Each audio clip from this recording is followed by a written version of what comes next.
every day, 10 a.m. Eastern. It's your new home for real football talk. And my next guest is a former running back from Louisiana, the founder of Football Gameplan, a color commentary analyst on ESPN and various media outlets, including the European League of Football, who I'm trying to squeeze in some talk there for that. Of course, you may recognize him from CBS Sports, holding it down. He is our favorite NFL and football analyst. Nobody covers the world of football better than Emory Hunt. He's our guest right now. We welcome him to the show. What's happening, Emory? What's up, Rick, man? I would say you cover more football than I do, bro. Like, straight up. Well, you know what? That's why we have you on, and we respect the heck out of you, because ever since you founded the Football Game Plan in 2007, I remember it like yesterday, but you've been all over. You saw the promo. We're on location across the nation, but you are at every single All-Star game. I think there's like 9 or 10 of them on the schedule this year. I know you'll be at each and every one of them. And that's what we talk about when we come to the draft season, the evaluation process, and getting those boots on the ground, because there's nothing like in-person scouting. And that's the edge that you bring to your analysis. That's the edge with your draft guide. I mean, what did you have, 1,000 players profiled in last year's draft book? Yeah, over 1,000. Last year was the largest, Rick. I would say it was the exact number was just under 1,300. So it was the largest one we put out to date. So it's funny how you go in thinking you're gonna hit 1,000. I don't know if I'm gonna get there this year. The next thing you know, you're at 1,000 and you like, oh, I haven't even done like DBs yet. And it's like, boom, it just keeps growing. It's unbelievable. And I've used it as a resource and a guide for my CFL scouting, just trying to get some quick background and tidbits, a baseline for these players. And I'm curious, before you came on, I was talking about JJ McCarthy at the top of the show. Patience is a virtue, and he just needed to settle in there. But I'm curious, how did you view JJ McCarthy coming out? What were your expectations coming into the season, and your thoughts and impressions from last night? I had him as a solid starter. So he was my QB7 in that class. So I just looked at it. So it's funny we talking about him just to see where I had him, right? So I had that year, it was Caleb Williams, Jaden Daniels, Spencer Rattler was my QB3, Jordan Travis was my QB4, who unfortunately had to retire. Yeah. QB5 was Drake May, QB6 was Michael Penix, and QB7 was JJ McCarthy. Loaded quarterback class. Really was, when you think about it. It was like, oh, these dudes actually pretty doggone good. And Caleb Williams, you mentioned, seems uncomfortable from the pocket. There was a rumor out there that he may have a learning disability. Do you think that Caleb Williams could be on a short leash? I loved what I saw out of Tyson Bagent. They gave him an extension. They love him so much. I wouldn't be surprised if we see Bagent at some point. I wish last night they were able to figure out a way to get him back into a groove. I thought there was a lot of rhythm, obviously, with the first 15 plays that, may or may not have been scripted. More so they're scripted than anything. But finding a way to get him back to neutral. And we saw this with Minnesota, how McCarthy started off in a bad spot, and they got back to getting him back to neutral by running the football. And so the run game for Minnesota looked a lot better than the run game for Chicago. Even though they had the same amount of yards, the run game just looked completely different. And that allowed McCarthy to ease back into the game, find his footing. And it felt like the Bears are just running run plays as opposed to having an established run game. So therefore, Caleb Williams, who looked great in the opening, when he was taking off and running and added to that ability to make him a dual threat, they really didn't have a run game to lean on to get him back controlled, under control and calm. So I still like Caleb Williams. I think he'll be fine. Obviously, you saw some of the arm talent, stuff like that, but it's about finding a way to get him back in the rhythm. If things start to go haywire, which it did last night, they just wasn't able to get back on the right track. Yeah, and that's a demanding offensive scheme that Ben Johnson runs, very complex. So just a little storyline that we're going to keep an eye on here as the NFL season kicked off this week. And while we're on the NFL, I'm just curious, week 1 delivered in a big way. The following 17 weeks are going to have big expectations to live up to the Ravens-Bills game, that Monday Night Football affair. But Micah Parsons showing up and showing us what he's going to do for the Packers. But what was your biggest takeaway, or some of the top storylines that you saw this NFL week 1? I felt like this year, honestly, Rick, we're talking less about how sluggish all the games were, and saying, well, they kind of, this is the fourth preseason game essentially. I felt like for the most part, a lot of the teams hit the ground pretty well. Sans a few teams like the Miami Dolphins. We'll get to them in a second, but Yeah. it was like, everybody kind of started solid. There was no, oh, this is ugly football. This is bad football.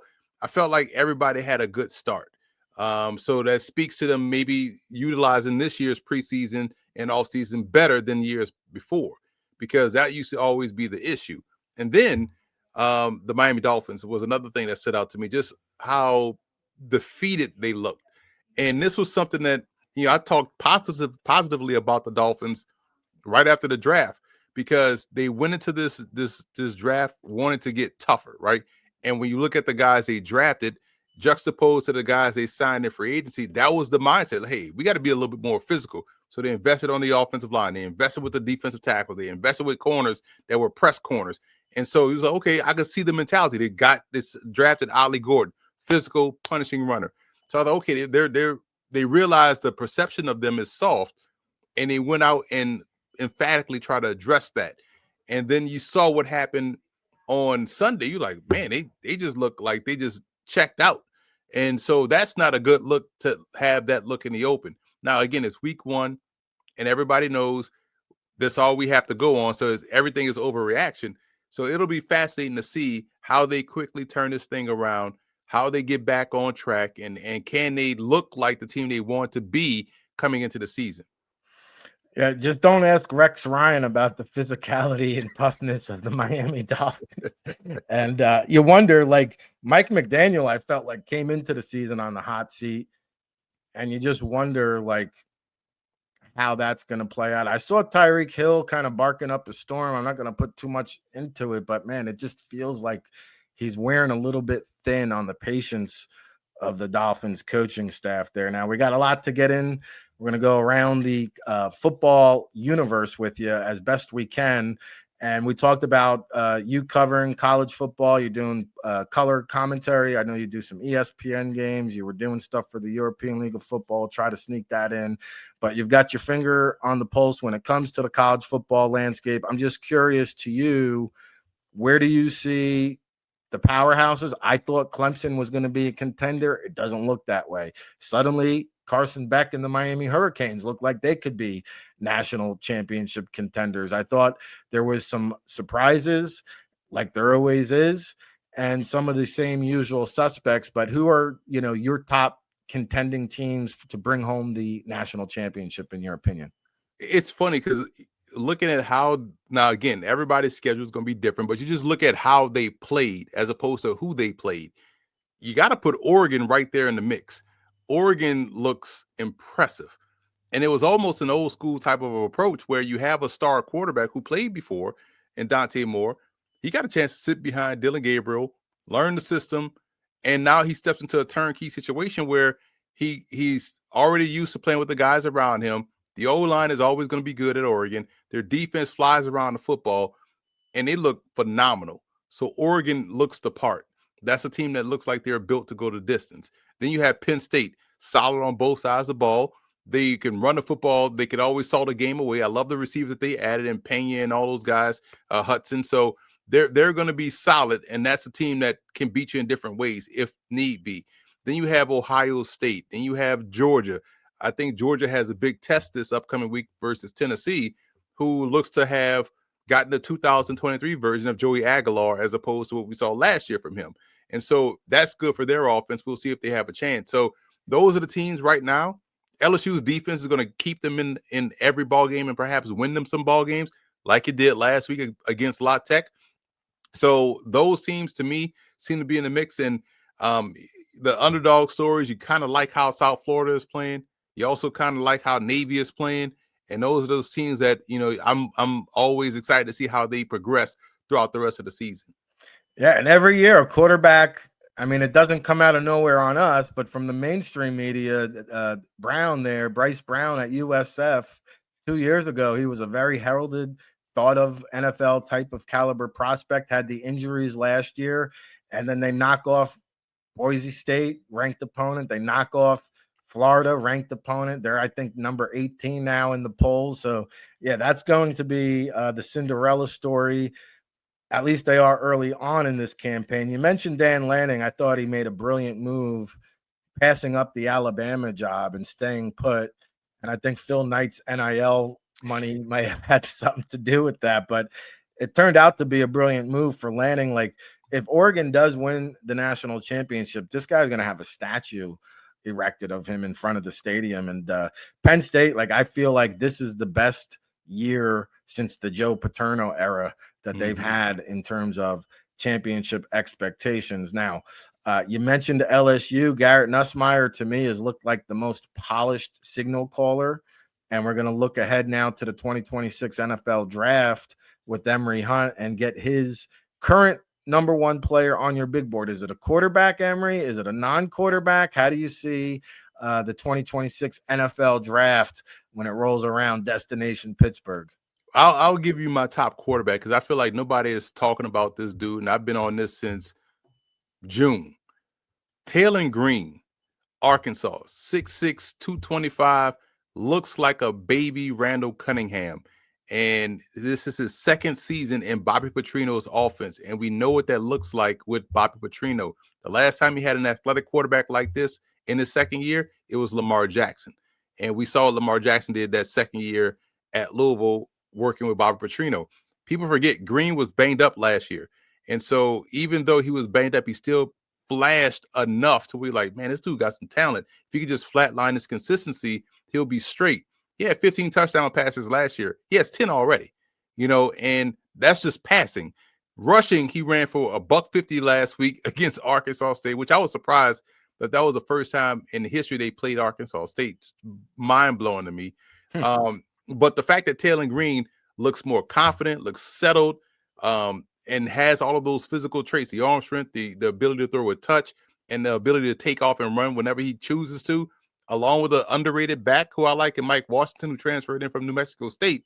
This team can surprise some, but Taylor Green is what you would say is the prospect. Like 6'6", 230, 4'5", rocket arm, touch, all that stuff like that. Improvement with a quarterback-friendly coach that gets the most out of his guys.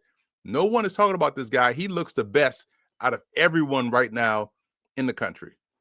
Yeah, I just got done bumping him up a little bit on our big board here at the Draft Bible. I don't have him number one just yet. I want to see a little bit more, but I have him right up there. The way I have it right now is Nussmeier, Sellers, Manning, Beck, Drew Alar, and then I have Fernando Mendoza and Taylor Green 6 and 7. You could probably flip-flop those guys however you see it, but Green has got the upside and potential. He could very well catapult to the top of the 2026 NFL draft. That's why we like bringing Emory Hunt on. He gives you the guys that you might not necessarily be familiar with. And one of the best things I love is the Hunt Report that you put out every week, combing the nation, looking for talent. Tell the listening audience at home about what it all entails, how you compile it, and who are some of those players that we're going to see this week on the Hunt Report. It's just a labor of love, Rick, because he covers so much college football. I think that's one thing about this industry that folks on the outside that want to get in don't understand. The amount of tape we watch, the amount of film, we have to comb through and prepare in preparation for the draft, in preparation for the college football season, and in preparation for the NFL and CFL seasons, and in preparation for whatever games you're going to talk about on set on a panel, right? So you're watching a lot of football. So it's like, okay, if I'm, and it also starts in the previous year, because if I'm grading guys for the draft guide and I may be watching the prospects game and I'm like, oh, wow, this guy stands out. He's a junior. Okay, let me earmark him for next season. So you're always taking notes and always earmarking and probably working a year ahead. So that way, when you start the next year's class, you already have a list of guys that you got to go back and make sure you evaluate. And so that's how it starts. And then you look at matchups like, okay, this is a good matchup for this team, regardless of subdivision, right? But you look at the matchups. Okay, this is a good one. Like, okay, I'll watch this prospect versus this prospect. And is almost kind of like creating an all-star game scenario. So that's how you compile the Hunt Report. And we know we could talk about the Taylor Greens and the Nussmeyers and all that stuff like that. But this is where your baseline draft is built, right? This is where your 90-man roster is built. This is where the All-Star game roster is built. So you kind of funnel yourself up. So that's how I compile it. And I don't want to give too much away for who's going to be on it this week, but I will say this. I know who's going to be on a future Hunt report. I just did the broadcast, Morgan State and Towson. Towson running back Camarian Battles. Boy, I love that. I love the way he runs football, man. Like he's a freshman. They leaned on him in clutch moments, which speaks volumes of what they believe, how he's going to play and what they say about him. They had the freshman quarterback in Endorf, and they had the freshman running back, and they leaned on the freshman running back. He was toting that thing, Rick. And he had the swag of the hoodie hanging out the back of the jersey. I'm like, I'm sold. So I like the way he plays, and Towson has some veteran guys that were old. Miles Brody is a guy that started at Alvernia Division III, then transferred, walked on to Towson, and became a starter, and then became an all-conference player. He had a pick six last week. He's 6'2", about 185. Older prospect, 25. He was a class of 2019 guy. So you do the math. So he's someone that if I'm a CFL team or a UFL team, I want to grab right away because he can play right now for you. NFL, they always look at age and whatnot in the NFL, but for a guy like that and for a spring league, that's where you kind of want to grab guys. These are guys that can play, that still have a lot of football left in them. They may have aged out the NFL process, but they're definitely good players that can help you out on game day. Love it. Camarian Battles, he's now on my radar. And Marquise Gillis, also on my radar from Delaware. I got that game this week too. I got Delaware State and Bowie State. So Gillis, another one that toasts that rock, man. And listen, I will say this too. I like how Deshaun Jackson got his first win last week against UAlbany. And I love how he has the quarterback that transferred in combined with Gillis to run the football. They were impressive in their loss against Delaware. So this could be one of these teams in the MEAC that has a chance to get to Atlanta in the end.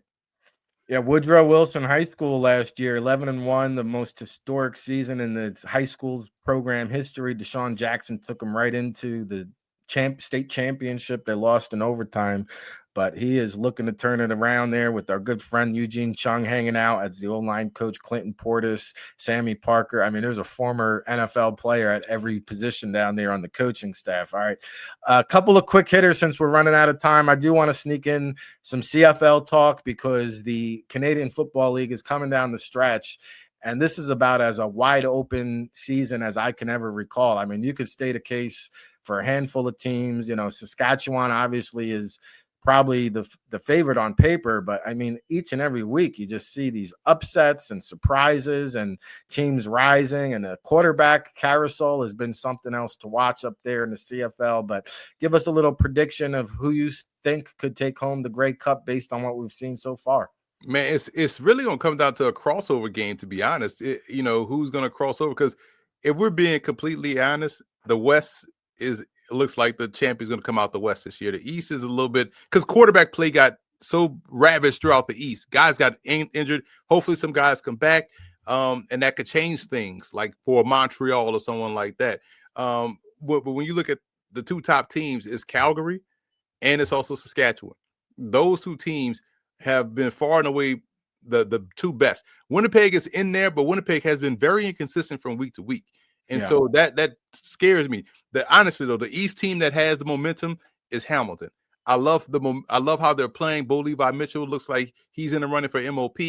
So Hamilton look like they can come out the East, but that West, I think the champ is going to be between Saskatchewan and Calgary. Yeah, I tend to agree with you there, but it's been exciting to watch. Anything can happen. And a loaded lineup of CFL action this week. All right, European League of Football. You did some broadcasting for them. They just had the championship. The Stuttgart Surge, I think, beat the Vienna Vikings. I saw Reese Horn was a very active man in that game, the former NFL wideout. Reed Sinnett brought home the ELF MVP, rewrote the record books for the league there. But give the listeners at home just an overview of your role, what the league is about, and any thoughts from the championship. I love the league, man. It's almost it harkens back, Rick. We remember, NFL Europe the World League, and so some of those team names are still there. And so it's a great homegrown league. So when you're watching the Vienna Vikings or the Barcelona Dragons, this obviously they're discontinued, but this was last year. But when you're watching these teams, like the Madrid Bravos, these 90% of the rosters are homegrown from that area or from Europe. So you only get 4 Americans on the team, 2 on each side of the ball, on the field at the same time. So this is a true homegrown league, and so that's what I like. So it shows you the growth of football in Europe. And having the first game that I broadcast this year was Stuttgart versus Frankfurt Galaxy, and Matthew McKay, the former quarterback at Elon and NC State, he's the quarterback for Frankfurt. And this is a cousin of Geno Lewis, by the way. Thank you. Right. And so it's small world. Football is definitely a small community. Very good football game. And I was glad I got to see how solid Stuttgart was in the open and see them carried all the way through the end. And Vienna was always solid because they are built like a UFL team in the trenches. That helps him out. Then Reese Horn is a star over there. So it's a good brand of football. They're just wrapped up year 5. So excited to see what year 6 entails. They just came out with a statement that they got 11 teams signed up. So that means the other 6 that are already they started the EFA. So we'll see what the ELF and EFA looks like. But I'm excited. They want to expand to 24 teams because they want to get one. We may see London pretty soon because the guy that just came invested with new money is based out of London. So definitely want to see the London Monarchs or some team of that nature come to fruition next year in 2026. I love it. I love the league, and it's produced Cavante Turpin, who's now doing Big Willie things in the National Football League. So good little look at the European League of Football. Before we get you out of here, I did see your clip on Twitter in that, I think, Morgan State broadcast booth talking about the game day preparation. And, coach put me in. I'm ready to step in right now. I've studied so much film and broken it all down. But tell us, what do you got on the horizon? Where are you going to be this weekend? What's coming up at CBS Sports? What's going on at the Football Game Plan? Give us a update. Well, Football Game Plan, we're currently working on a 2026 draft guide. So you can pre-order that at footballgameplan.com/2026 draft guide. Broadcast wise, I have the Delaware State Bowie State game this Saturday at 3:30 p.m. Eastern time on ESPN Plus. Be sure to check your boy out. I can't wait to see what that looks like in person with Deshaun Jackson and his squad there at Dover, Delaware. CBS Sports HQ. You can always catch me Monday nights, Thursday nights in studio, breaking down pregame and postgame coverage of the Monday night game and Thursday night games. You can catch me all across CBS Sports and CBS Sports Network all throughout the weekend. We got our FCS Top 25 Power Rankings coming out on CBS Sports. That'll be tomorrow.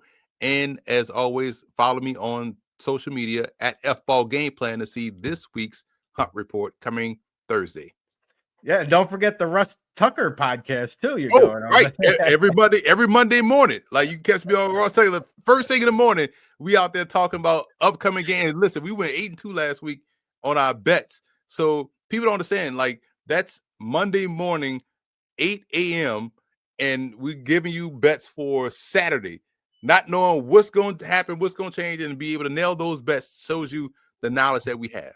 I love it. That's why we have him on. Emory Hunt from the Football Game Plan, CBS Sports, ESPN Network, Tucker podcast. You need another job, Emory. I'm sure you're probably going to go do another video hit right after the show. So we always greatly appreciate your time. I know I'll be seeing you out there on the scouting trails. Will you be in the building for the Delaware State, Norfolk State by any chance? That one, I got to check my schedule to see if I have that game. I don't know. I just know this week I got Delaware State. And listen, for any UFL team or expansion, CFL team, I'm available to be a GM. I'll add another job for Rick. You know what I'm saying? Hit me up. There you go. We know they're watching, so there you go. Emory Hunt, he needs another job. He's off to another job as he departs the show. Emory, thank you so much, my man. Appreciate you.